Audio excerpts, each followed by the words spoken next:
حبايبي الحلوين، الفيديو بتاعنا النهاردة خطير. هنعمل مشروب مصري بس هي اللي تعرفه. يلا نسمي الله ونصلي على الحبيب قلبك يطيب. معانا كنكة هننزل فيها كوباية مية. هنغلي المية قوي قوي. كوباية دي كوباية المعيارية الموجودة في كل بيت.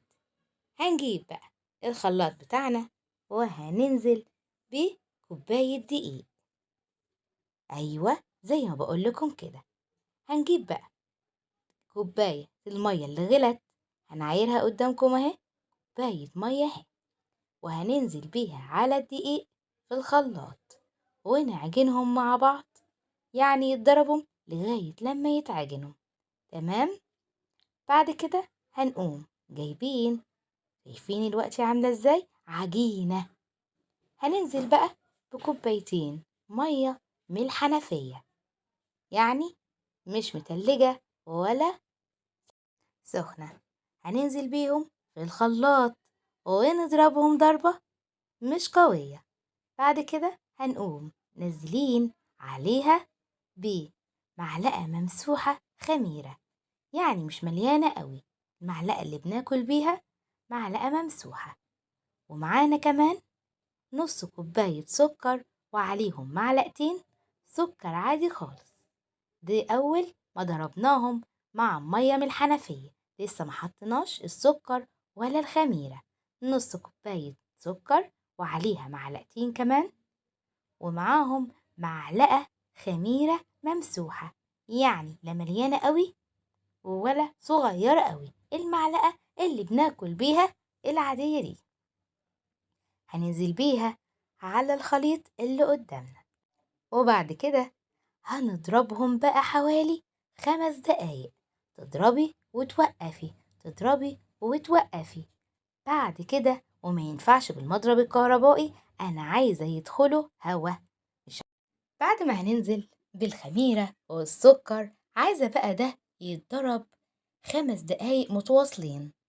توقفي وبتضربي، توقفي وبتضربي، ما تخافيش خالص، مش هيبوظ. المية السخنة مش هتموت الخميرة، السكر هينشط الخميرة، وهتشربي أحلى بوظة مصرية من إيديك يا ست الكل. أول ما نلاقي الخط ده كده في النص، أو تعملي خلاص كده احنا نجحنا، قوام كريمي، قشطة القشطة. هنعمل ايه؟